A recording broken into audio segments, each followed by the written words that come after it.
Hello guys, ndagusuje kandi ngo ikaze we wahisemo kunkurikira ku Nkomangiro TV ko buri ahantu hagiye hatandukanye haba hanze y'u Rwanda cyangwa se ukaba uri no mu Rwanda. Nizere ko umeze neza, batameze neza nkunda kubabwira ngo mukomere mu ijuru hari Imana.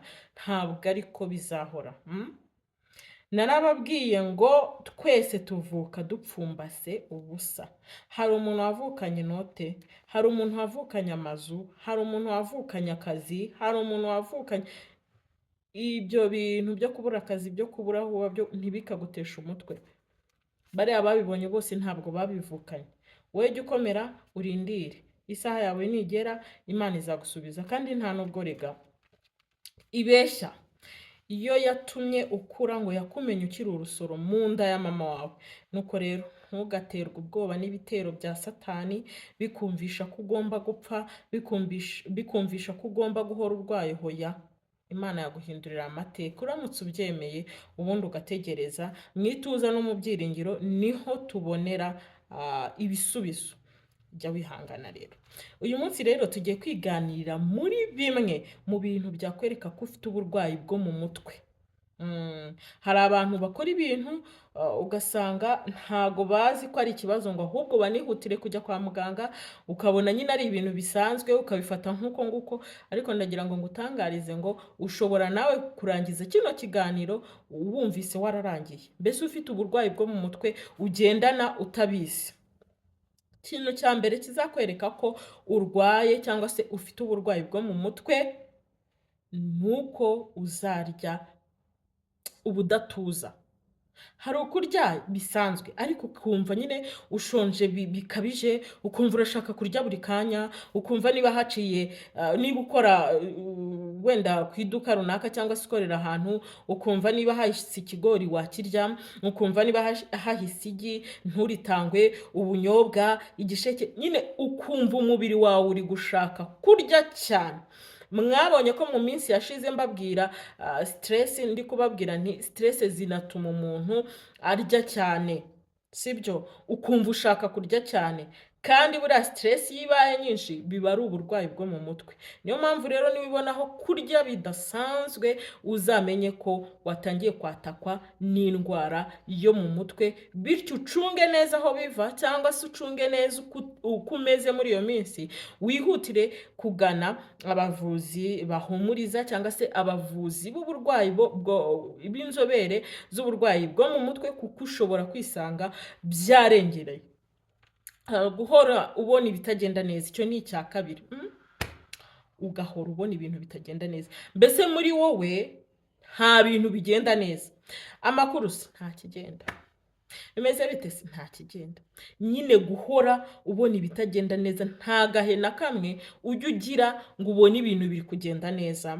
Nushaka ubonye amafaranga ushaka yisumbuyeho uvuga ngo ntaho ndagera, ntago bivuze ngo ureke gukora, ko tugomba gukora na Kristo akazasanga tugikora. Ariko hari abantu nyine batanyurwa. Ibi ngibi bijyanisha guhora ubona ibitagenda neza, bijyanisha no kutanyurwa. Buriya no kutanyurwa ni uburwayi, sibyo? Ni uburwayi. Bivuze ngo ushobora kwisanga nawe ufite iki kibazo kandi ari uburwayi bwo mu mutwe. Kunyurwa nabyo ni byiza ku bantu bazima cyane. Noneho icya gatatu, kunywa ibiyobyabwenge. Nyine ugasanga ufite ibibazo, noneho byakurenze mu mutwe wawe, igisubizo urashaka kugikura mu kunywa itabi, kunywa inzoga, kwitera inshinge. Menya ko nyine ufite ikibazo cyo mu mutwe. Niba umutwe wawe udashobora guhangana n'ibibazo cyangwa ibigeragezo uhuye nabyo utanywa ibiyobyabwenge, noneho ukambwira ngo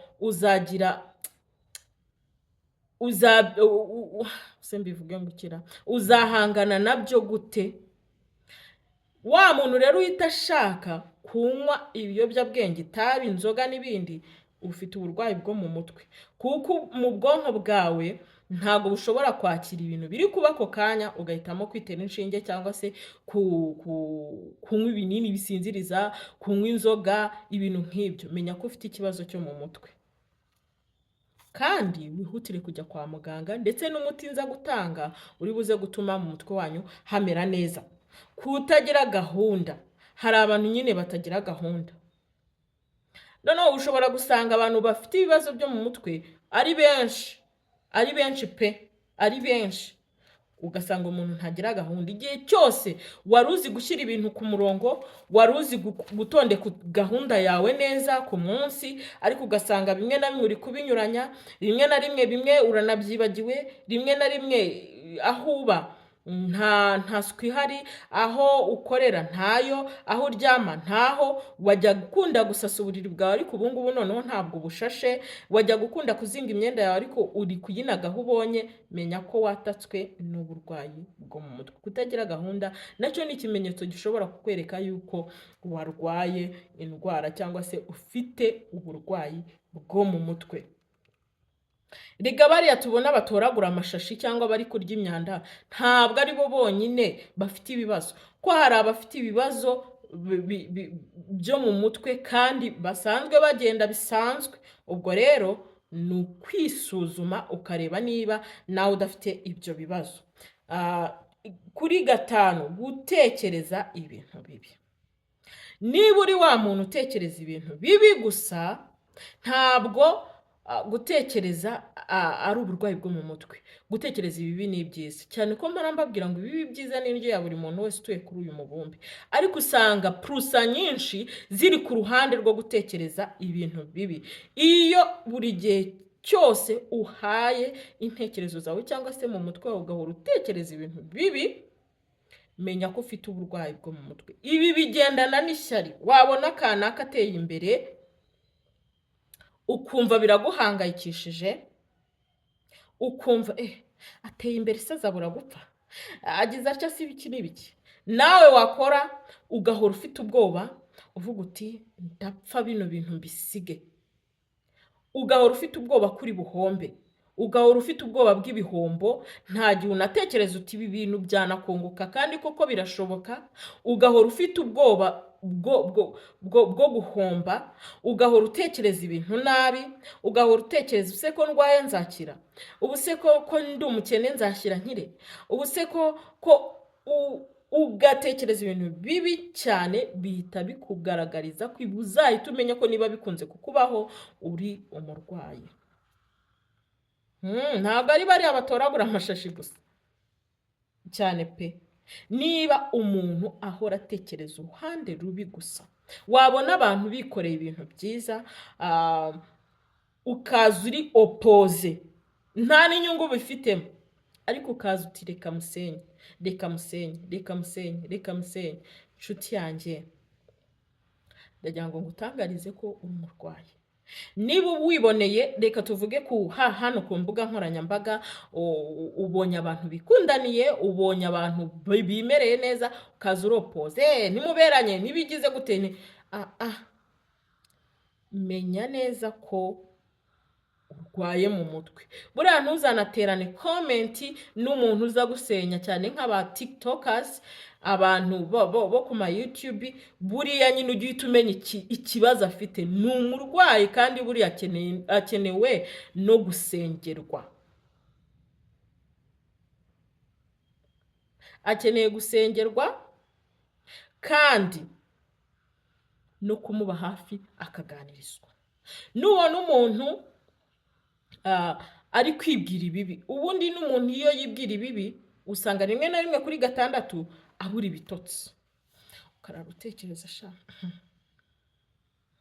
kanaka arankiranye, kanaka arankiranye. Ugahora wibwira ibyo, ugatekereza ubuse ko ngiye gushora amafaranga muri ibi bintu bizavamo, ubuse nyine ugatekereza uruhande rubi, bikubuza gusinzira. Iki gihe kandi nugera mu masaha ya nijoro ukabura, wari ugiye kuryama ukabura ibitotsi, ikimenyetso simusiga ko ufite uburwayi bwo mu mutwe. Nigeze natanga umuti kuri bano bantu babura ibitotsi, ndi kubabwira ngo muzakoreshe Gros Michel uyu muneke twita goromisheri uwukate nka karoti wawogeje n'ibishishwa ukamuriraho umutobe wa sereri. Gusa uzaba uri kumwe n'umuntu bazagukangure kuko urasinzira cyane, sibyo? Rero ndagira ngo ngutangarize niwibonaho bino bintu umenye ko urwaye indwara zo mu mutwe, ufite uburwayi bwo mu mutwe, ukeneye kwitabwaho, kuvurwa, kandi nawe nubonaho umuntu ibi bimenyetso ntabwo ari ngombwa kumujugunya, ahubwo uramuganiriza, ukamukansoringa, ukamuhumuriza, sibyo? Rero nshuti zanjye, nizere ko ubumenyi igika urimo. Reka nkubwire ibi, gusa hari n'ibindi. Ariko niba ufite ikibazo cyo mu mutwe, ukaba ufite amahoro make yo mu mutwe, jya ukunda gukoresha ikinyobwa cya teyi, kuko gituma mu mutwe bigenda neza, bituma umuntu atekereza neza, kandi bigatanga amahoro mu bwenge. Ikinyobwa cya teyi romara, kugiteka mu mazi, kandi nababujije kunywa teyi ikonje, ni mbi cyane, ukajya winywera icyo cyayi, gituma ugira amahoro mu bwenge. Genda ubikore, hanyuma udasinzira ukoresha ibyo ngibyo nkubwiye, gukamura umutobe wa sereri ku muneke wa goromisheri, birafasha cyane umuntu akisinzirira. Kandi ndagira ngo ngutangarize, wowe wihangayikisha cyangwa se uhangayika, ntacyo twazanye mu isi, nta nicyo tuzabasha kuyikuramo. Ntugahangayitswe n'ibintu ngo udafite, sibyo? Izere ko uzagira, kandi nawe niba unafite ntiwirate ku bandi badafite, kuko nawe byagenda nk'uko byaje, kimwe n'uko byaciye ubusa. Ni ibintu byumvikana. Rero tujye tumenya kubanira abantu neza. Niba urwaye urwazwe, sibyo? Kandi umenye no kwivura, sibyo?